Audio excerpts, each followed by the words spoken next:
આજે આપણે ધોરણ 7 માં ચેપ્ટર 11 પરિમિતિ અને ક્ષેત્રફળ લાસ્ટ પાર્ટમાં આપણે ચોરસ અને લંબચોરસની પરિમિતિ અને ક્ષેત્રફળ વિશે જોયું હતું અને સ્વાધ્યાય 11.1 કમ્પ્લીટ કર્યું. આજે આપણે સમાંતર બાજુ ચતુષ્કોણ જોઈશું. કયું?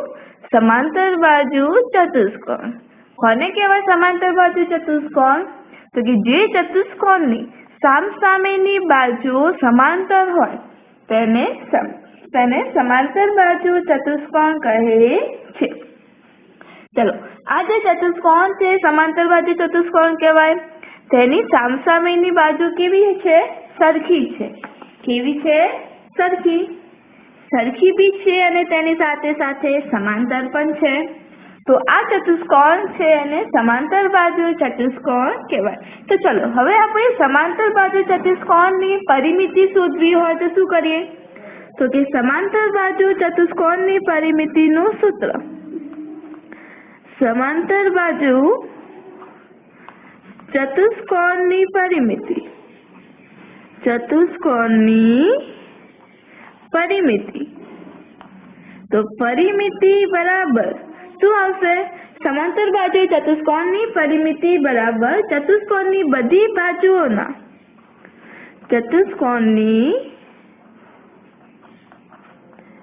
ચતુષ્કોણની બધી બાજુઓના માપનો સરવાળો. માપનો સરવાળો. શું કરવાનું?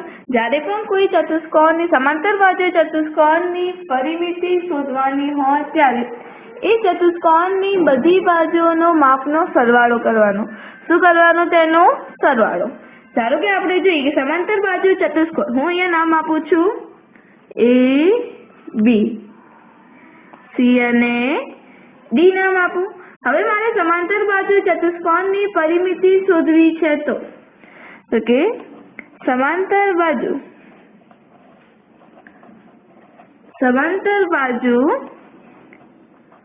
ચતુષ્કોણની પરિમિતિ બરાબર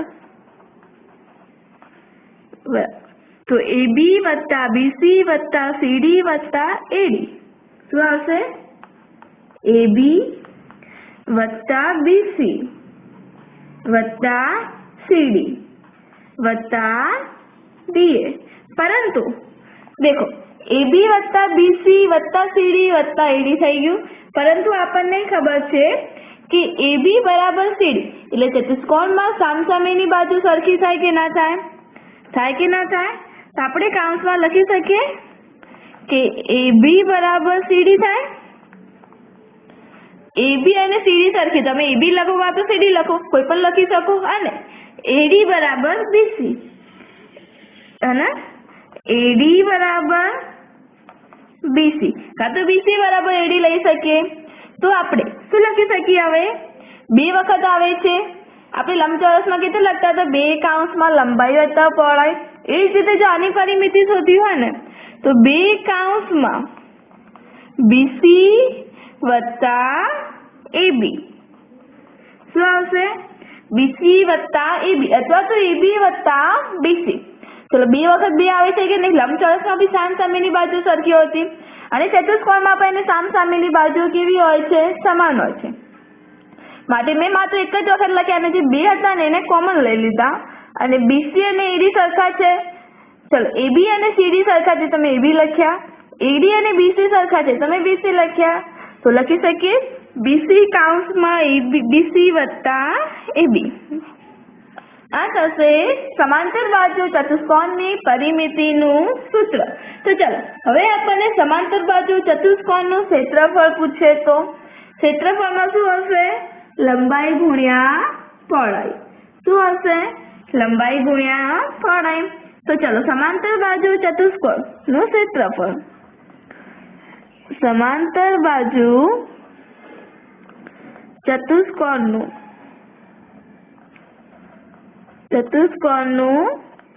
ક્ષેત્રફળ શું આવશે?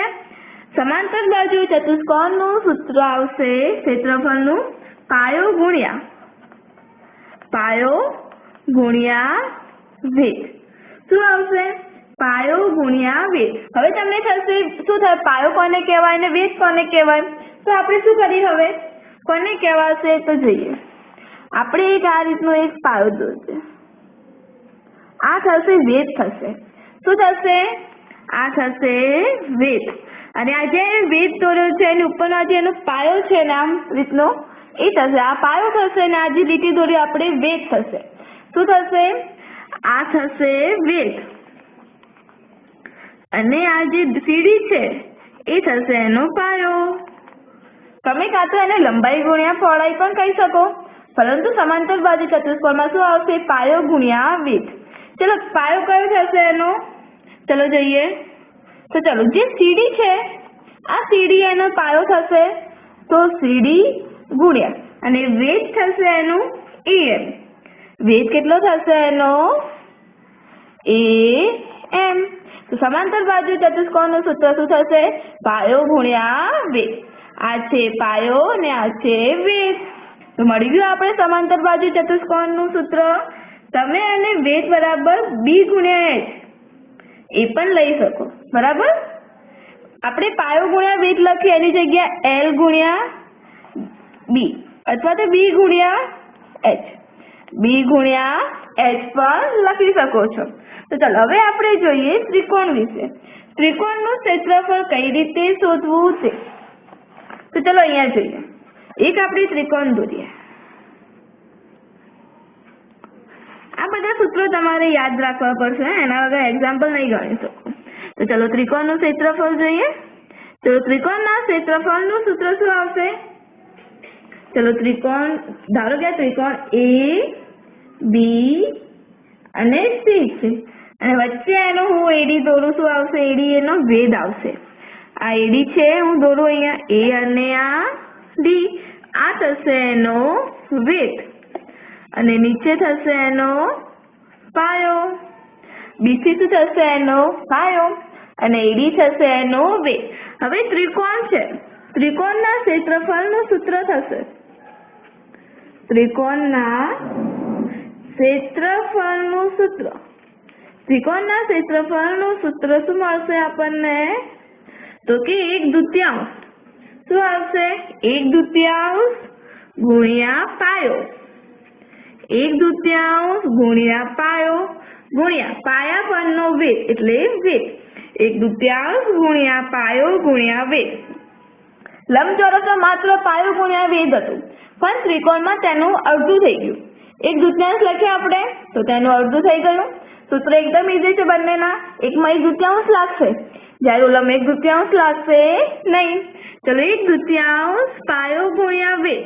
સૂત્ર આ રીતે યાદ રાખવાનું તમારે કે ત્રિકોણના ક્ષેત્રફળનું સૂત્ર 1/2 પાયો ગુણ્યા વેધ, જ્યારે સમાંતર બાજુ ચતુષ્કોણના ક્ષેત્રફળનું સૂત્ર પાયો ગુણ્યા વેધ થાય છે. તો ચાલો હવે જોઈએ પાયો કયો છે આપણી પાસે? તો કે BC. કયો છે? BC તેનો પાયો છે અને AD તેનો વેધ છે. AD શું છે? તેનો વેધ છે. તો આપણને મળી ગયું કે 1/2 BC ગુણ્યા AD. બરાબર? તો ચલો આપણે આ જે વસ્તુ છે સૂત્રો છે એમને યાદ તો રાખવાના છે. તેની સાથે આપણે જો એના એક્ઝામ્પલ જોઈએ તો આપણને વધારે ખ્યાલ આવે. તો સ્વાધ્યાય 11.2 ના એક્ઝામ્પલથી આપણે એને વધારે સમજીએ કે કઈ રીતે આ એક્ઝામ્પલ થાય છે. ઓકે, ચલો હવે સ્વાધ્યાય 11.2 માં એક્ઝામ્પલ નંબર 1 માં શું કીધું છે કે ચતુષ્કોણનું ક્ષેત્રફળ એટલે કે સમાંતર બાજુ ચતુષ્કોણનું ક્ષેત્રફળ શોધવાનું કીધું છે. ચલો સમાંતર બાજુ ચતુષ્કોણના ક્ષેત્રફળમાં આપણે શું શોધવું પડશે? એનો પાયો અને વેધ શોધવો પડશે ને. આ થશે નીચેનો એનો પાયો અને આ થશે એનો વેધ થશે. શું થશે? એનો વેધ થાય કે ના થાય? તો ચલો જોઈએ આપણે હવે. ચલો આપણે સૂત્ર લખીએ કે સમાંતર બાજુ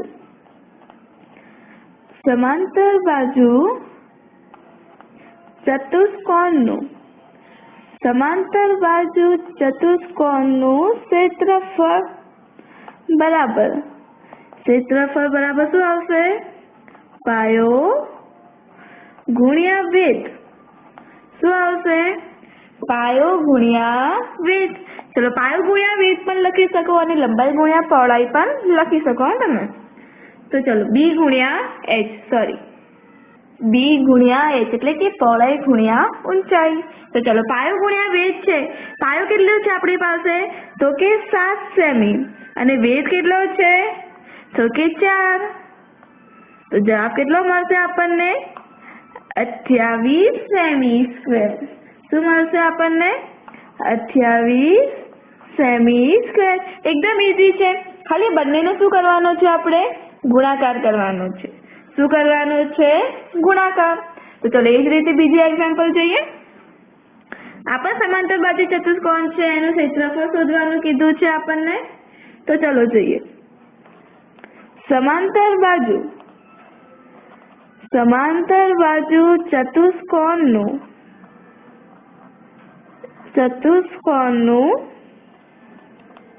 ક્ષેત્રફળ બરાબર શું આવશે? પાયો ગુણ્યા વેધ. શું મળશે આપણને? પાયો ગુણ્યા વેધ. પાયો કેટલો છે? 2.5 અને વેધ છે 3.5. ચલો હવે આપણે પહેલાના પોઈન્ટ દૂર કરી દઈએ.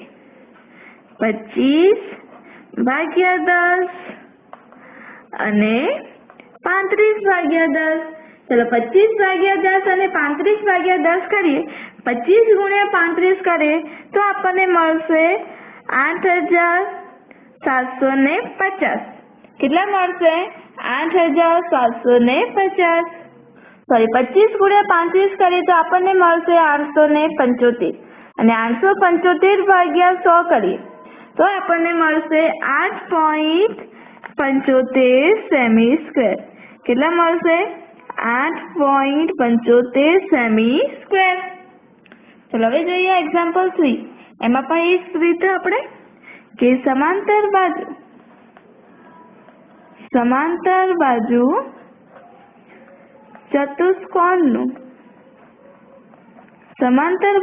ચતુષ્કોણનું ક્ષેત્રફળ બરાબર સૂત્ર શું આવશે? પાયો ગુણ્યા વેધ. શું આવશે? પાયો ગુણ્યા વેધ. ચલો પાયો ગુણ્યા વેધ કરીએ. પાયો કેટલો છે? 5 સેમી. તો 5 ગુણ્યા 4.8. શું આવશે? 5 ગુણ્યા 4.8. તો ચલો હવે આપણે શું કરીએ? પોઈન્ટને દૂર કરવાનો છે. શું કરવાનું છે? પોઈન્ટને દૂર. તો ચલો 5 ગુણ્યા 48/10. શું આવશે? 5 ગુણ્યા 48/10. ચલો 48 પંચા કરીએ તો મળશે આપણને 240 ને 240/10. 240/10 કરીએ તો 0 0 કેન્સલ. તો ક્ષેત્રફળ કેટલું મળશે અહીંયા? 24 સેમી સ્ક્વેર. 24 semi square. આ મળશે આપણને સમાંતર બાજુ ચતુષ્કોણનું ક્ષેત્રફળ. તો ચાલો હવે આપણે જોઈએ કે ત્રિકોણનું ક્ષેત્રફળ કઈ રીતે શોધાય. કોનું ક્ષેત્રફળ? ત્રિકોણનું ક્ષેત્રફળ કઈ રીતે શોધી શકાય? તો ચલો સ્ટાર્ટ કરીએ આપણે. તો ચલો પહેલું આપેલું છે ત્રિકોણમાં શું આપેલું છે કે પાયો આપેલો છે 4 સેમી અને વેધ છે 3 સેમી.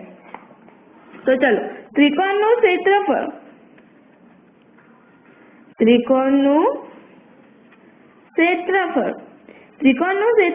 સૂત્ર શું છે? 1/2 પાયો ગુણ્યા વેધ. શું આવશે? 1/2 પાયો ગુણ્યા વેધ. ચલો 1/2 ગુણ્યા પાયો કેટલો છે? 4 સેમી અને વેધ છે 3 સેમી.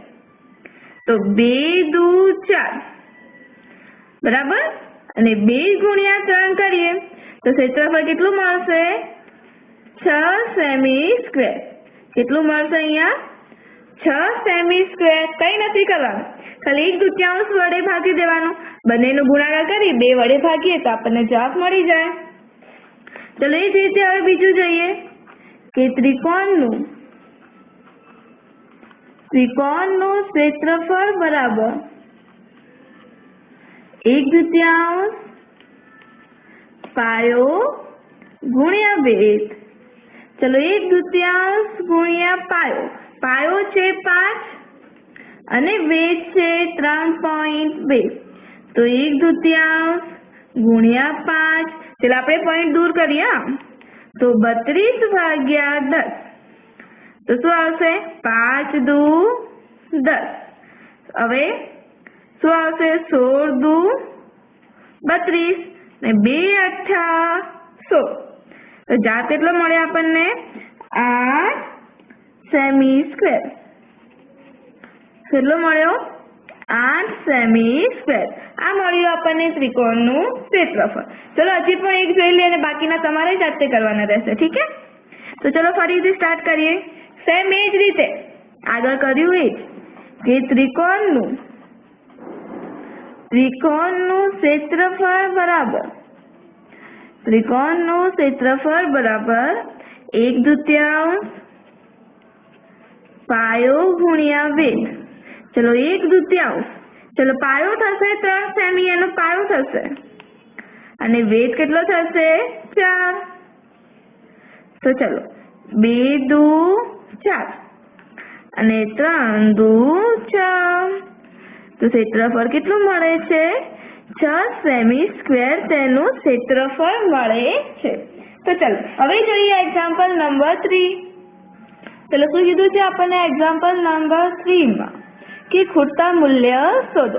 આપણી પાસે આધાર છે અને એની ઊંચાઈ આપેલી છે. તો શું શોધવાનું રહેશે આપણે? ચલો બી આપેલો છે આધાર, ઓકે, અને ઊંચાઈ h આપેલી છે. તો આને ક્ષેત્રફળ આપેલું છે. તો આપણે શોધવાનું જે કોલમ ખાલી રહે છે ને એ આપણે અહીંયા શોધવાનું છે. તો પહેલા એ માં જે આપેલું છે એ લખી દઈએ. આધાર બી આપેલો છે, બરાબર. આધાર બી કેટલો છે? તો કે 20 સેમી.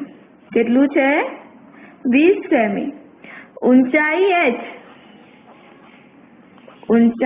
h આપણે શોધવાની છે. શું છે? શોધવાની છે, બરાબર.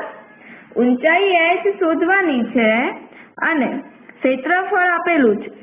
કેટલું આપેલું છે ક્ષેત્રફળ? તો કે 246 સેમી સ્ક્વેર. કેટલું? 246 સેમી સ્ક્વેર. તો ચલો આપણી પાસે સૂત્ર છે સમાંતર બાજુ ચતુષ્કોણનું કે સમાંતર બાજુ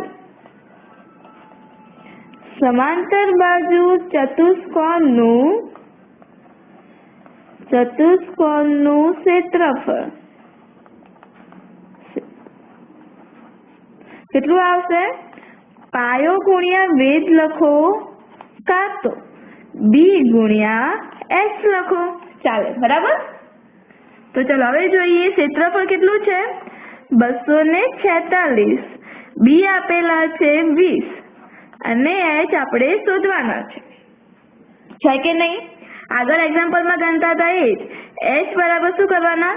246/20 અને 246/20 કરીએ તો ચલો અહીંયા જોઈએ, ભાગાકાર કરીએ. 246/20. 20 એકા 20, 20 દુ 40 અને 20 તરી 60. કેટલો જવાબ મળે આપણને? 12.3. તો ઊંચાઈ h કેટલી મળે છે? 12.3. શું છે? સેમી. તો પાછળ શું લખી દેવાનું આપણે? સેમી. એકદમ ઈઝી છે કે નહીં? તો એક બીજો એક્ઝામ્પલ જોઈએ.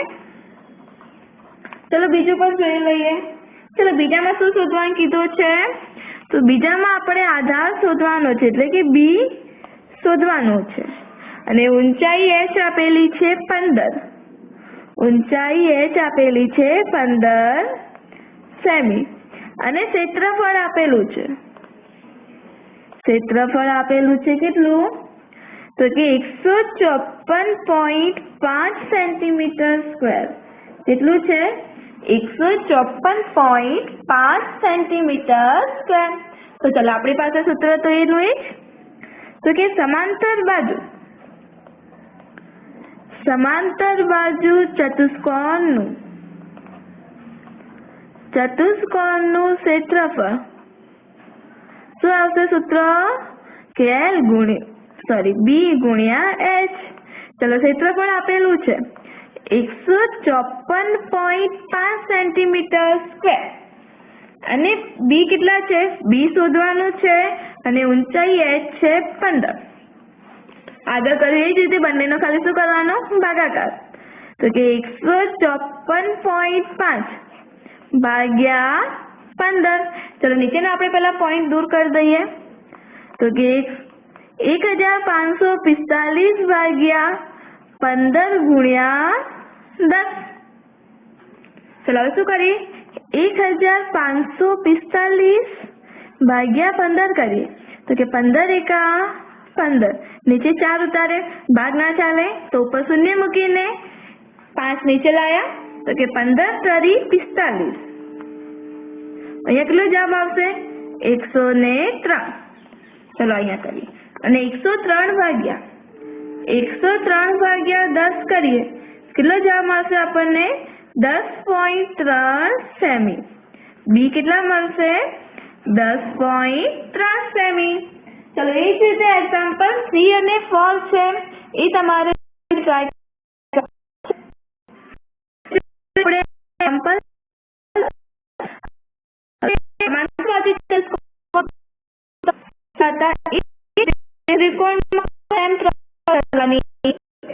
આપણે જોઈએ ત્રિકોણમાં. ચલો ફર્સ્ટમાં એનો આધાર આપેલો છે 15 અને ઊંચાઈ શોધવાની છે અને ત્રિકોણનું ક્ષેત્રફળ આપેલું છે. તો ચલો પહેલા એને જોઈ લઈએ. શું કીધું છે એમાં બી આધાર બી આપેલો છે 15 સેમી અને ત્રિકોણનું ઊંચાઈ એચ શોધવાની છે અને ત્રિકોણનું ક્ષેત્રફળ આપેલું છે. ક્ષેત્રફળ છે 87 સેમી સ્ક્વેર. કેટલું છે 87 સેમી સ્ક્વેર. તો ચાલો કઈ રીતે શોધીશું આપણે. તો સૌપ્રથમ તો આપણે એનું શું મૂકવાનું સૂત્ર કે ત્રિકોણનું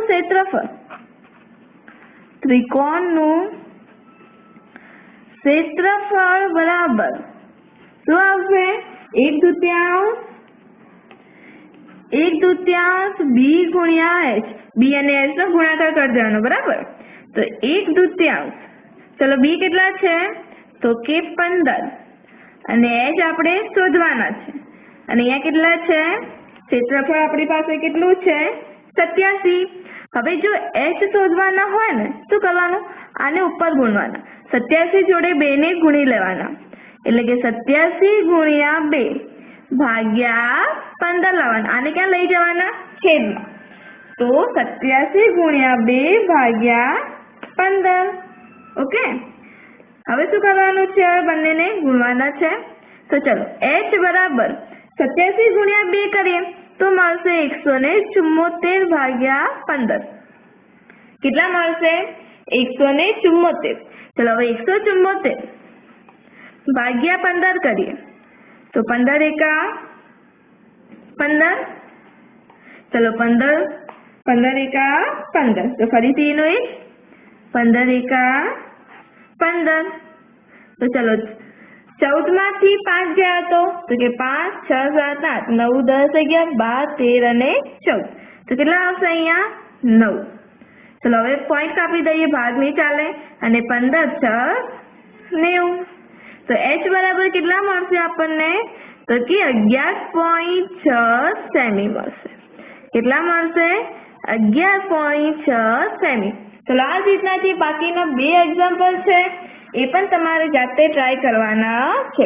હવે જેના પછીના એક્ઝામ્પલ છે આપણે નેક્સ્ટ પાર્ટમાં જોઈશું.